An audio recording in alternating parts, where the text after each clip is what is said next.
Best practices says, shut up. Sorry. Best I practice. didn't mean to laugh when you were being stupid. I don't know what came over me. Yeah, well, at least you didn't point as well. I did, but you couldn't see it.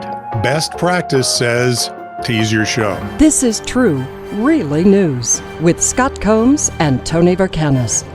All the news you're about to hear is true, as far as you know. So an Indonesian man had a meteorite crash right through his roof just a few days ago. And his name is Joshua Huta Galang. Huta Galang. I'm going with Huta Galang. Joshua Huta Galang said, when I lifted it, the stone was still warm, which reminds me of a section of Young Frankenstein. It's still warm. He said the money that he is gaining from selling it in his ignorance for $1 million is going to expand his plans to donate. Wait, I read it all wrong. He said the money will allow his family to expand, and he said the money will allow his family to expand. I guess you know what professionals do? They go ahead and read the story first. He said the money will allow his family to expand.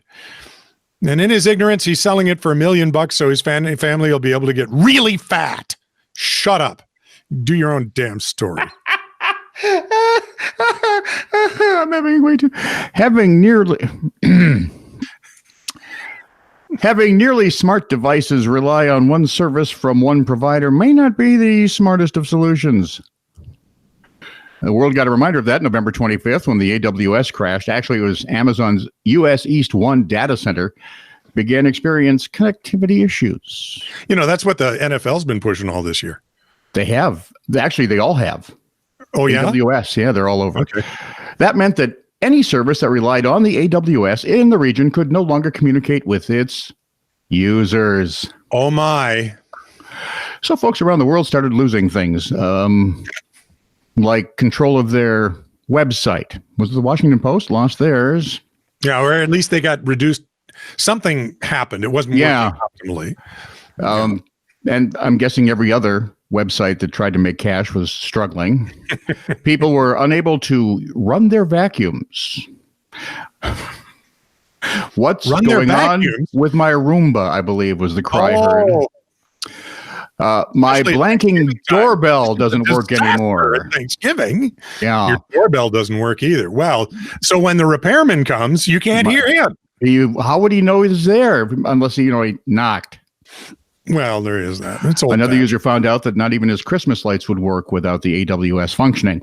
Of course, it is November and you have Christmas lights up, so tough. This is bad. Perhaps we maybe have learned our lesson and shouldn't let Amazon or Google or Apple or any other company, for that matter, control such a large part of our life. Hang on, Alexa. What are you doing? No. No, put it down. Put that. Antonio R. Bernal, 22, is facing multiple charges.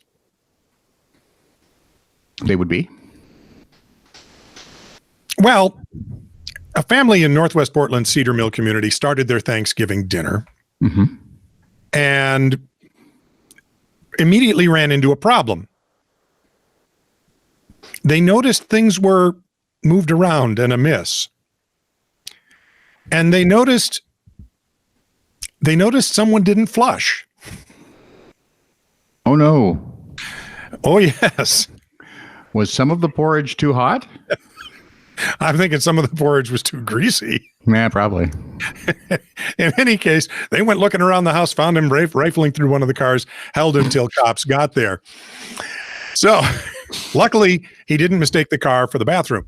But in a related story, this guy on Reddit, when I found this story, I ran into this one, who says, our old sawmill got broken into, $59,000 in electrical got stolen.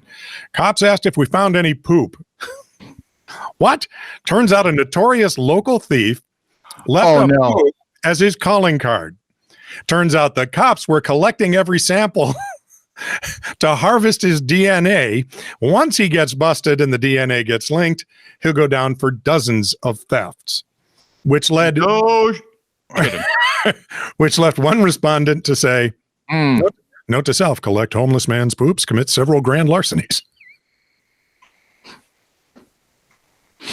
Who knew the wet bandits were going to be a thing years later? Tone? Entirely different thing. Let me just give you 2 real quick short stories, may I? Yeah, An go Elvis ahead. impersonator charged at police when they came to arrest him for an unrelated offense during a live streamed gig.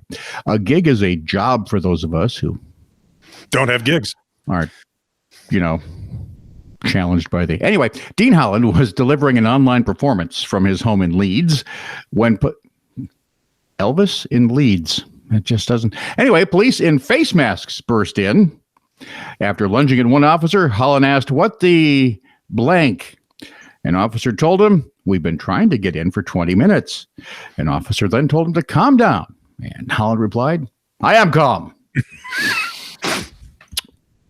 Sure. So whenever your wife is upset and yelling at you, you just tell her to calm down. That'll fix Here, everything. calm down, because it always works at my house. Yeah. Sure. And as long as we're on police stories, one last. A policeman who scanned a barcode for carrots, which cost about £7, really wanted to purchase a box of Krispy Kreme donuts, which cost almost 10. See what he's doing there?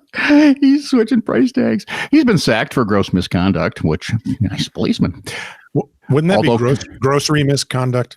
Although, don't ever talk to me again. Although Constable Simon Reed told a disciplinary panel he had made an honest mistake at the self-service checkout, the panel found his version of events was lacking credibility.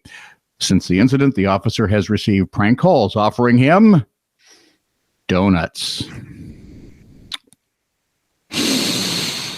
I got nothing. This is true, really news. Send email to TITR@netradio.network.